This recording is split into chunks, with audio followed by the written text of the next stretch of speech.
সম্মানিত দর্শক এবং শ্রোতা মণ্ডলী, আসসালামু আলাইকুম রহমতুল্লাহি ওয়া বারাকাতুহু। ফজরের নামাজের পর লাইভে আসলাম। আশা করি সকলে ভালো আছেন, সুস্থ আছেন। ভালো থাকুন, সুস্থ থাকুন। রমজানের রোজা সুন্নাত তরিকায় পালন করুন, গুনার কাজ ছাড়ুন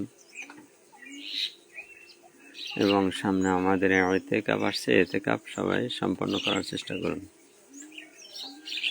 জীবনে একবার হলেও আমাদের আসলে ইতিকাফ করা উচিত।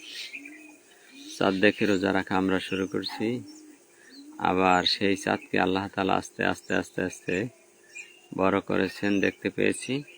এখন আবার সেই চাঁদ ছোট হয়ে আসছে, একবারে আবার নারিকেলের ফালার মতো হলে তখন আমরা কিন্তু আবার ঈদ করব ইনশাআল্লাহ। সেই ঈদের আগাম শুভেচ্ছা সকলকে আমি আমার পক্ষ থেকে জানাই। সকলে বেড়াতে আসবেন, দাওয়াত রইল।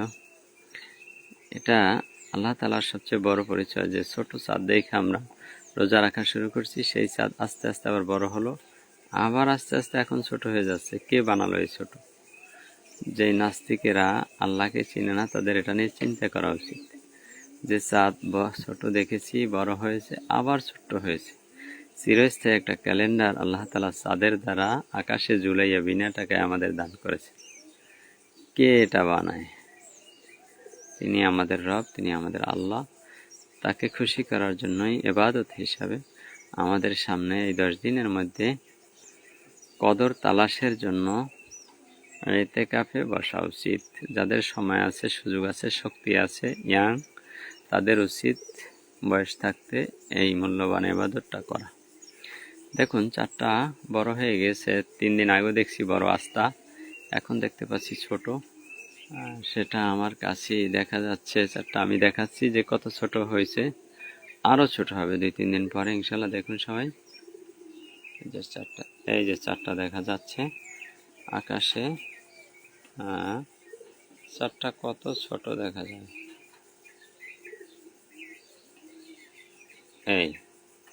এই যে আকাশে চাঁদ দেখা যায়, একবার ছোট ঘুরতেছে।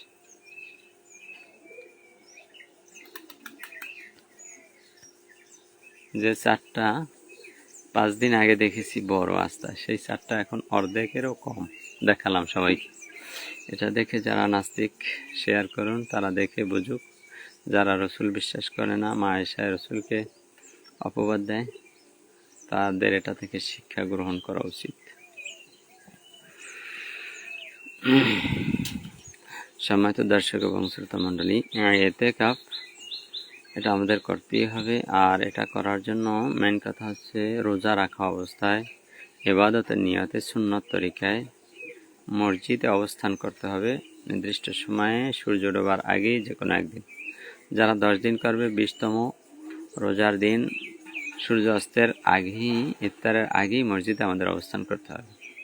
দুনিয়াবি সমস্ত ঝামেলা বাদ দিয়ে আমাদের ওখানে আল্লাহকে খুশি করার জন্য, একান্তে কাছে পাওয়ার জন্য নিয়তে আমাদের যাওয়া উচিত।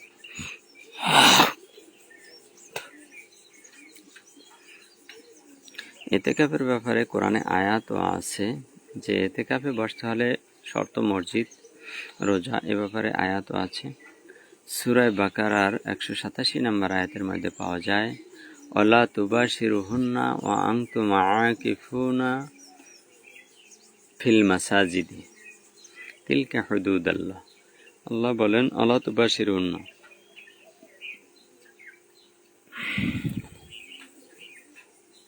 যে তোমরা ইতিকাফ অবস্থায় ফিল মাসাজিদে, মসজিদে ইতিকাফ করারত অবস্থায় স্ত্রীদের সাথে মিশো না, অর্থাৎ মেলামেশা করিও না, বা সাক্ষাতের সাথে চুম্বন, এই কথাগুলো অনেক জড়িত আছে এর সাথে। যে তোমরা ওয়ালা তুবাশিরুহুন্না ওয়া আনতুম আকিফুনা, ওয়ালা তুবাশিরুনা, তোমরা মিলিত হইও না স্ত্রীদের সাথে, ওয়া আনতুম আকিফুনা, ইতিকাফকারীরত অবস্থায়, ফিল মাসাজিদে, মসজিদে। তার মানে এ কথার দ্বারা বোঝা যায় যে আমরা ইতিকাফ শুধু মসজিদেই করতে পারবো ইনশাআল্লাহ। ইল্লান নিসা, মানে মহিলারা ব্যতীত। মহিলা ব্যতিরেকে আমরা পুরুষ যারা আছি, আমাদের ইতিকাফটা মসজিদেই করা লাগবে, এটা এই আয়াতের দ্বারা বোঝা যাচ্ছে। আর আল্লাহ বলেন তিলকা হুদুদ আল্লাহ, এটা আমার আল্লাহর সীমারেখা, এটাই আমি আল্লাহর সিদ্ধান্ত, আমি আল্লাহর আইন, সুতরাং এটা লঙ্ঘন করা যাবে না। তাহলে এখান থেকে পেলাম যে নারীদের স্ত্রীদের সাথে মেলামেশাও জায়েজ নেই। তার মানে এ কথার দ্বারা বোঝা যায় যে ইতিকাফে বসলে অনর্থক কথাবার্তা বলা, অশ্লীল কাজ, এমনকি বৈধ স্ত্রীদের কাছে যাওয়া, এটা থেকেও আল্লাহ নিষেধ করেছেন, ফিরে থাকার জন্য নির্দেশ করেছেন। কিন্তু মা বোনেরা যদি ইতিকাফ করতে চান তাহলে আমাদের বসতে হবে, মা বোনদের ঘরের মধ্যে যে কোনো একটা রুমকে বাছাই করে নিতে হবে এবং সবার থেকে নিজেকে আলাদা করে নিতে হবে। কোনো অনর্থক কথা বলা যাবে না, শুধু কোরআন তেলাওয়াত, জিকির আজকার, তওবাতিল্লাহ, কান্নাকাটি, বিশেষ প্রয়োজনে বাথরুমে যাওয়া, গোসল করা, এতটুকু করা যাবে ইনশাআল্লাহ। এর অতিরিক্ত কিছু করলে ইতিকাফ থাকবে না। হায়েজ নেপাস হলে ইতিকাফ থাকে না।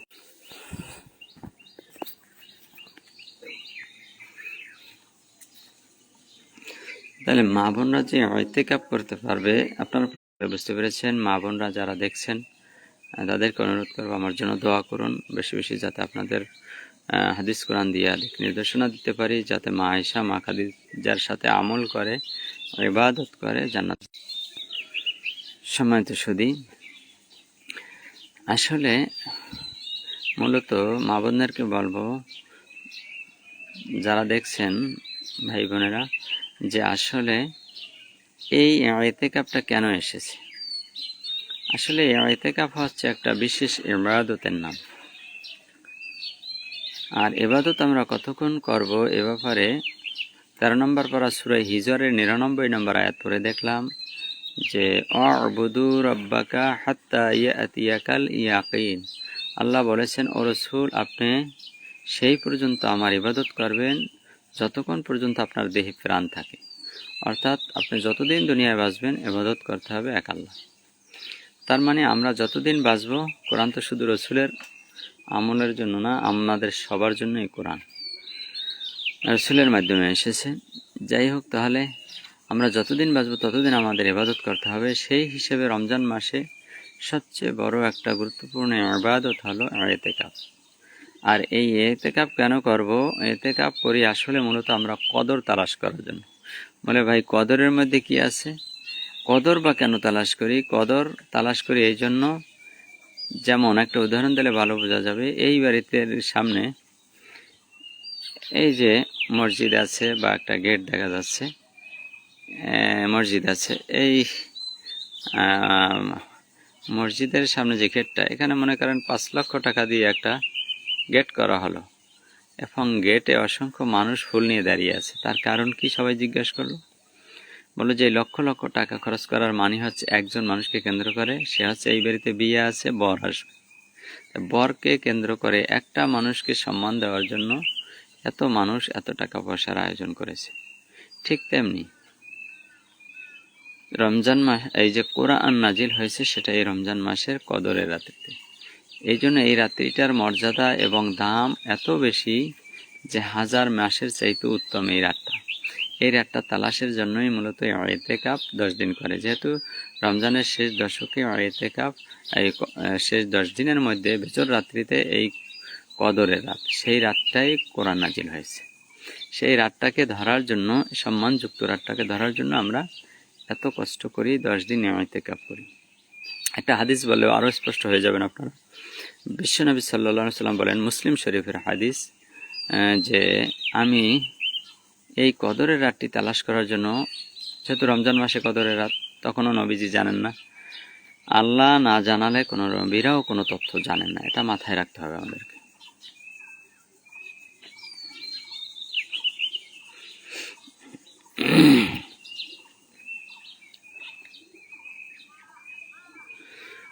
তখন তিনি 10 দিন ইতিকাফ করেছেন। জিবরিল আমিন নাজিল হয়ে জিজ্ঞেস করছে, ইয়া রাসূলুল্লাহ, ইতিকাফ করেছেন কেন? বলছে কদরের রাতটি তালাশ করার জন্য। কেন? এর মধ্যে কি ফজিলত রয়েছে? সূরা কদর, ইন্না আনসালনাহু ফি লাইলাতিল কদরি, নিশ্চয় আমি কদরের রাত্রিতে কোরআন নাজিল করেছি। ওমা আদরাকা মা লাইলাতুল কদর, ও রাসূল, আপনি কি জানেন এই কদরের রাত্রিটা কি?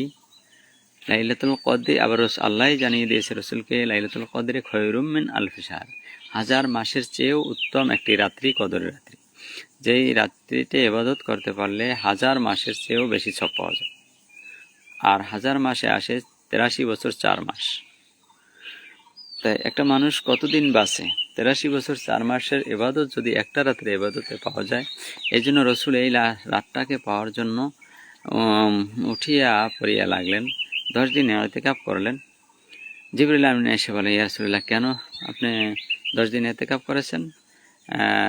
আল্লাহ রসুল বললেন, কদরের রাত তালাশ করার জন্য। জিবরিল বললেন, পান নাই। জিবরিল আলাইহিস সালাম বললেন, আপনি পান নাই। তার মানে রাসূল পাক সাল্লাল্লাহু আলাইহি ওয়াসাল্লাম বলল, তাহলে কিভাবে পাবো? বলছে, সামনে আরো চেষ্টা করুন। আরো 10 দিনে ইতিকাফ করলেন। এতে আবার জিবরিল নাজিল হলেন, মুসলিম শরীফের হাদিস। আল্লাহ রসুলকে বলেন, কেন আরো 10 দিনে ইতিকাফ করেছেন? বলল, কদর তালাশ করার জন্য। জিবরিল আমিন বললেন, ইয়া রাসূলুল্লাহ, আপনি পান নাই। তাহলে কি করবো আমি? সামনের 10 দিনের মধ্যে তালাশ করুন, শেষ দশকে আপনি পেয়ে যাবেন ইনশাআল্লাহ। এরপর শেষ দশকে তিনি ইতিকাফ করলেন। অবশ্য আল্লাহ তার হাবিবকে জানিয়েও দিয়েছিলেন যে শেষ দশকের কোন রাত্রিতে, বেজর রাত্রিতে ইতিকাফ, সেই তথ্যটা দেওয়ার জন্য একবার সাহাবীদের মাঝে রসুল চলে গেলেন। পথিমধ্যে দেখে 2 সাহাবীর মধ্যে তুমুল ঝগড়া মারামারি। আল্লাহ রসুল সেটা থামিয়ে দেওয়ার জন্য দ্বন্দ্ব নিরসন করে দিলেন, সেখানে দাঁড়ালেন, সালিশি করে দিলেন। ইতিমধ্যে আল্লাহ তাআলা তার স্মৃতি থেকে সেই রাতটাকে ভুলিয়ে দিলেন, তিনি আর বলতে পারতেছেন না। তার মানে এটা রসুলের দোষ না, আল্লাহই ভুলিয়ে দিয়েছেন। কারণ বান্দা এত সহজে একদিনে এত বছরের ইবাদত গ্রহণ করবে, একটু কষ্ট করে নিতে হবে। এর জন্য তবে আল্লাহ রসুল সাল্লাল্লাহু আলাইহি ওয়াসাল্লাম বললেন যে এই শেষ দশকের বেজর রাত্রি, এটা আমি শিওর, আমার খেয়াল আছে। তবে সাহাবীরা, তোমরা বেজর রাত্রিতে এই কদর রাতটি তালাশ করো। সুতরাং আমরা রমজান মাসের শেষ দশকে বেজরের রাতগুলায় মূলত এই কদর আছে। সেই সুবাদে আমরা শেষ দশকে যদি ইতিকাফ করতে পারি সবচেয়ে ভালো। আচ্ছা, এবার ইতিকাফ করলে কি সব আছে স্পেশালভাবে? আল্লাহ রসুল সাল্লাল্লাহু আলাইহি ওয়াসাল্লাম বলেন যে ফজিলতের মধ্যে ইতিকাফের যে একদিন যদি কেউ ইতিকাফ করতে পারে, তার থেকে জাহান্নাম 3 খন্দক দূরে থাকবে। আর 3 খন্দক হলো আসমান এবং জমিনের দূরত্ব যতটুকু, ততটুকু হচ্ছে যে 3 খন্দক। সম্মানিত দর্শক এবং শ্রোতা মণ্ডলী, হচ্ছে 3 খন্দকের বিষয়টা।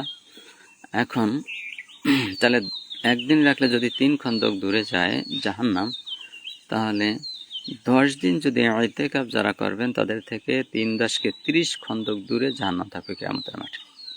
তবে এটার ফজিলত অনেক অনেক বেশি।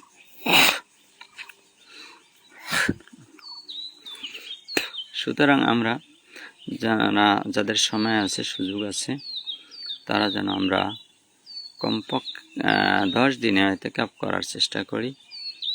তাহলে আমরা জাহান্নাম থেকে মুক্তি পাবো এবং 3 খন্দক দূরে জাহান্নাম থাকবো। ফজরের নামাজের পরে লাইভটি করলাম। কারো কষ্ট হলে ঘুমিয়ে পড়ুন, পরবর্তীতে দেখে নেবেন ইনশাল্লাহ। কারণ ঘুম বাদ দিয়া শরীর খারাপ হলে সারাদিন আমাকে দায়ী করতে পারবেন না। আমি ফজরের নামাজ পর